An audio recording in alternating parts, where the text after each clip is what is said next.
família Senaco, hoje nós estamos tratando do dom do discernimento dos espíritos. Nós já, na nossa formação, já falamos sobre os tons de palavra, ou seja, o tom de línguas, dom de profecia, dom de interpretação de línguas. Já estamos agora no último dos tons de revelação. Por quê? Porque nós já falamos do dom de ciência, já falamos do dom de sabedoria e agora do discernimento dos espíritos. Futuramente a gente vai colocar os três últimos dons, que são os dons de poder. Pois bem, o que seria o dom do discernimento dos espíritos? É um dom através do qual a pessoa percebe intuitiva e instantaneamente quais os espíritos estão presentes, operantes em uma palavra. Se ele é um espírito, se é santo, se é demoníaco, se é humano, ou então é uma mistura deles. Veja que quando a gente fala de discernimento dos espíritos, a gente não está colocando aqui o Espírito Santo. Nós estamos colocando qual espírito está atuando, espírito com E minúsculo, com E minúsculo. Pois bem, esse dom é o dom que nos abre os olhos para o mundo invisível, certo? É onde agem tantos os espíritos bons, como também vai agir os espíritos maus, ok? Como seria isso? Por exemplo, muito cuidado que a gente tem que ter com o maligno, porque nós podemos dizer que esse dom é uma iluminação interior que nos mostra qual é o poder ou o espírito que está causando um fato, ou qual é então a fonte de um pensamento, de uma ação, de um carisma, qual é o carisma que está atuando ali. Esse discernimento é que não vai nos levar a entender o que é que está acontecendo. Então a gente tem que ficar bem atento, porque o inimigo, ele age sorrateiramente.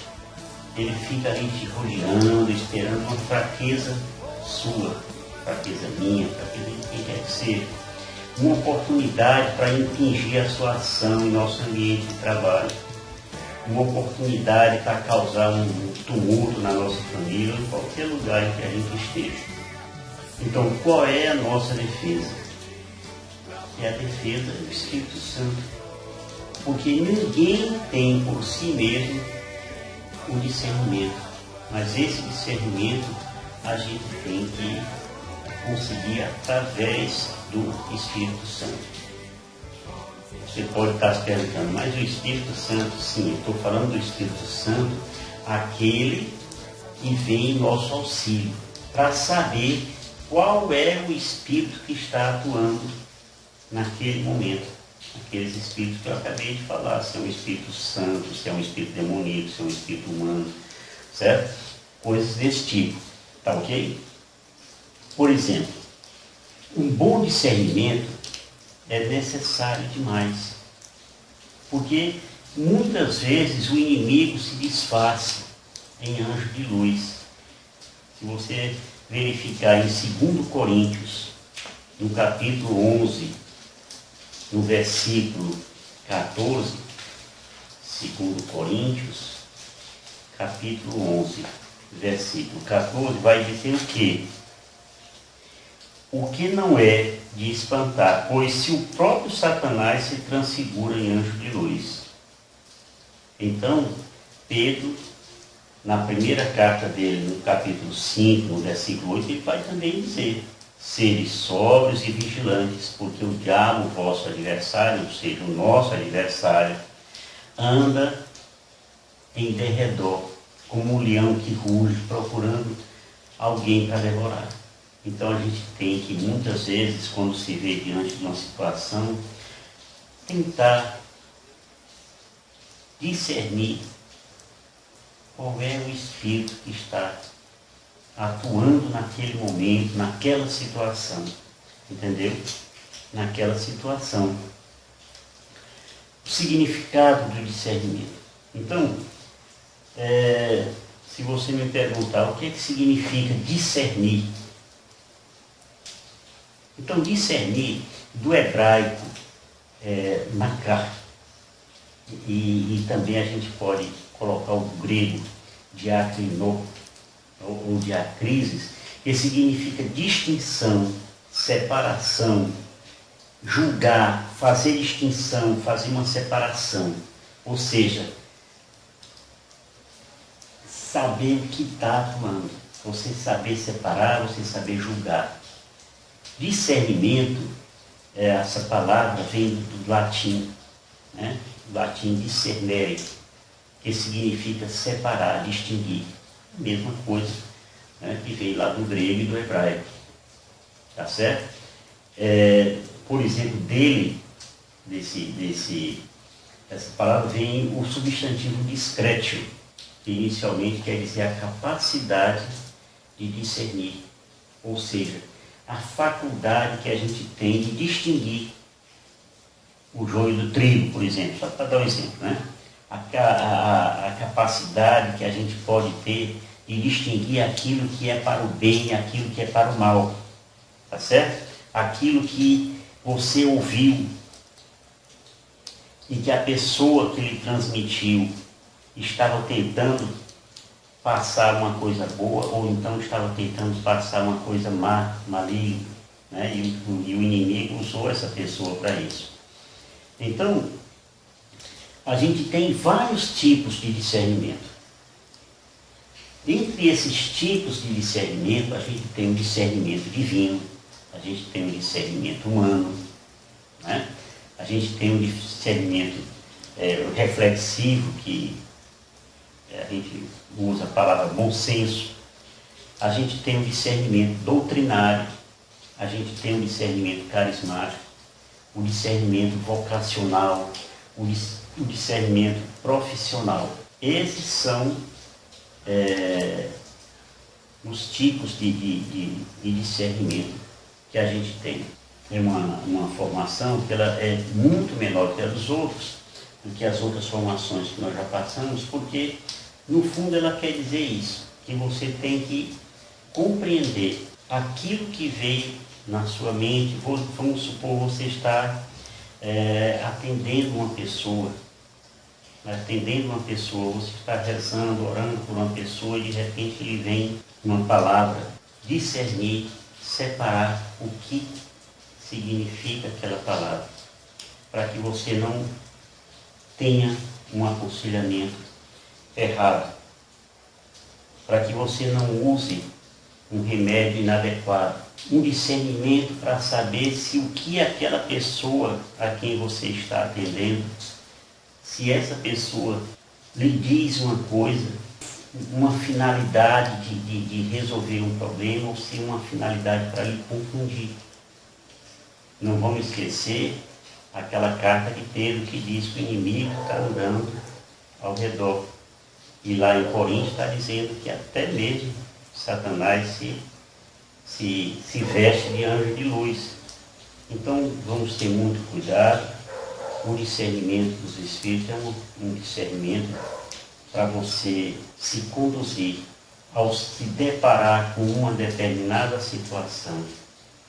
Pode ser na sua casa, pode ser no seu trabalho, pode ser na igreja, pode ser atendendo uma pessoa, pode ser orientando uma pessoa, quando você próprio está ouvindo a Deus, por exemplo, diante do Santíssimo, e vem uma coisa na sua mente, você tentar discernir, porque o que Deus fala e vem de Deus sempre é bom, mas precisa ver se tudo aquilo que você pensou veio de fato de Deus. O que seria o discernimento divino, né?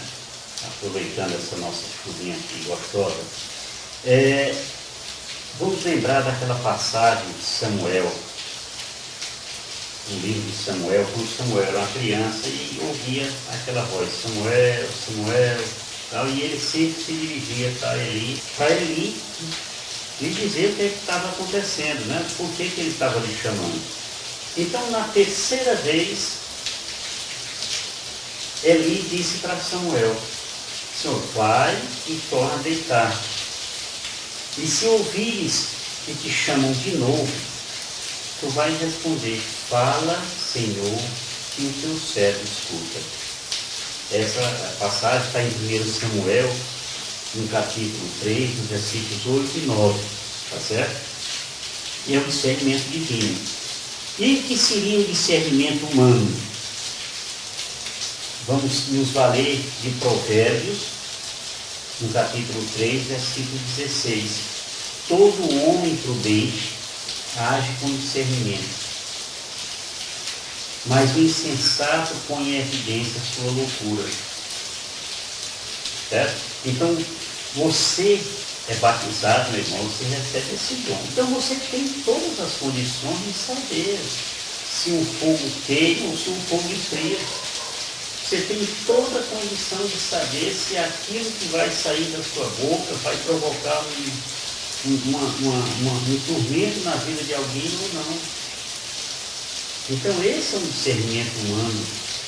Mas a pessoa que é insensata, ele não quer saber se aquilo vai queimar, se aquilo vai provocar uma desgraça na vida de outras pessoas, não quer saber disso. Tá certo? O discernimento reflexivo, que a gente chama de bom senso, a gente pode se valer daquele conselho de Gamaliel no livro dos Atos dos Apóstolos, no capítulo 5, né? Você procura aí no versículo 38, 39. Por quê? Porque aquele pessoal do Sinédrio estava tentando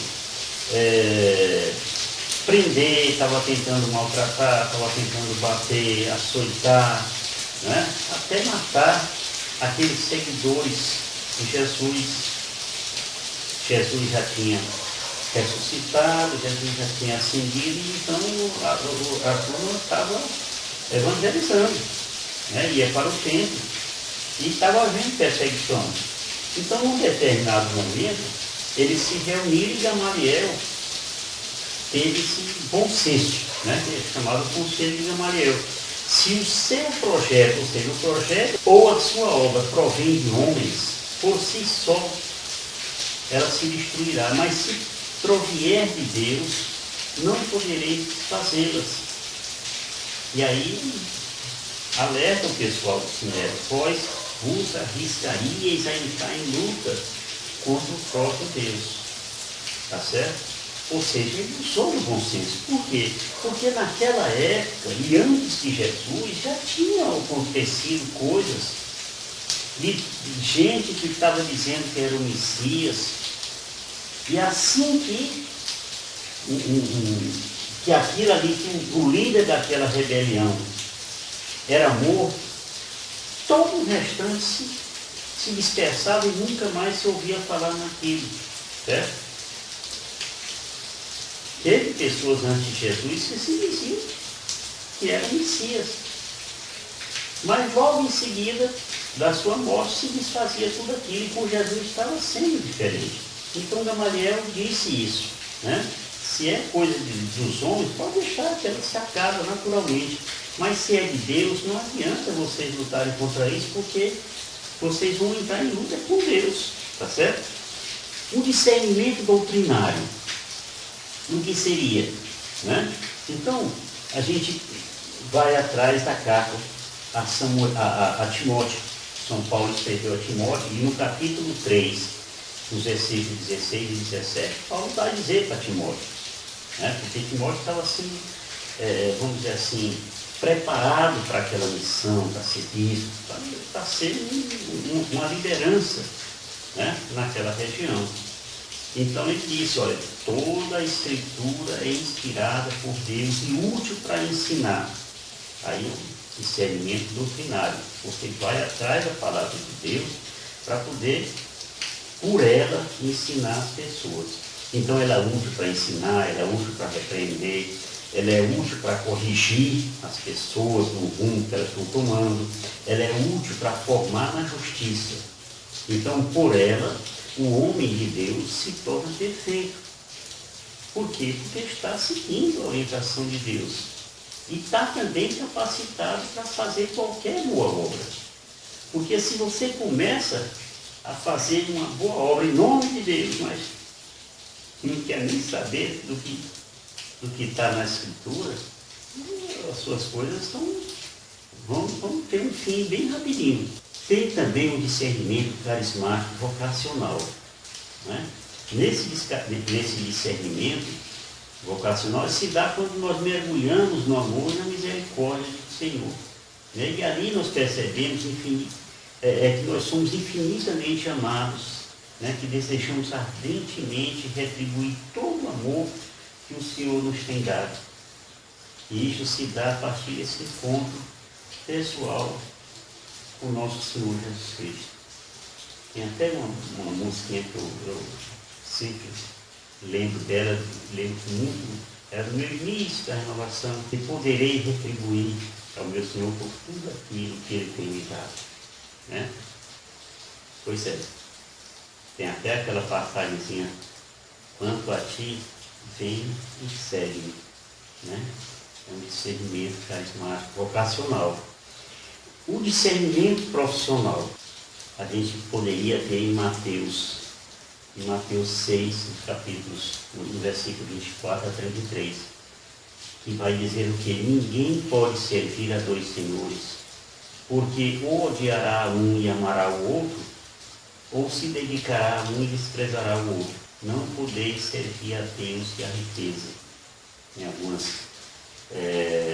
traduções diz mamon. Mamon é riqueza, dinheiro, essas coisas.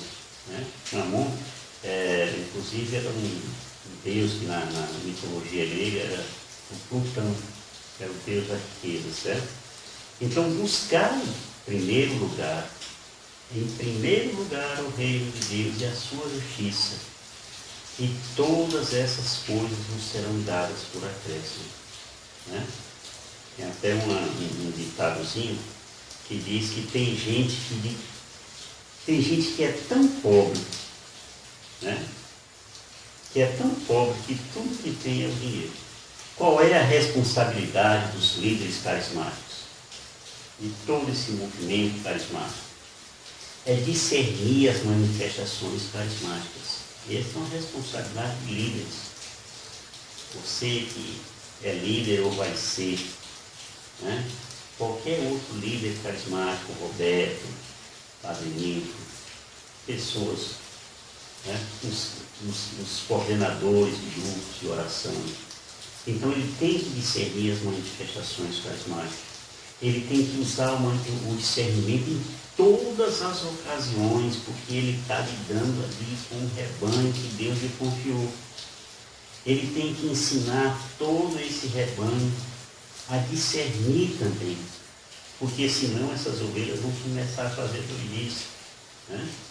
Discernir especialmente onde houver um entusiasmo coletivo. Né? Porque muitas vezes a pessoa vai e não vai se entusiasmando e pensa que aquilo é de Deus e a coisa não é. Ali tem um dedo do Satanás na história, para justamente levar o pessoal a fazer uma bobagem.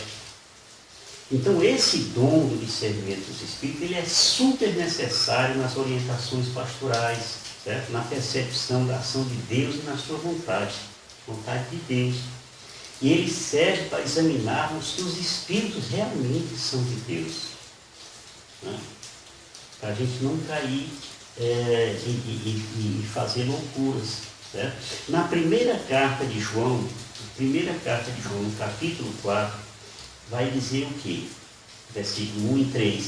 Caríssimos, não deis fé a qualquer espírito, mas examinai se os espíritos são de Deus.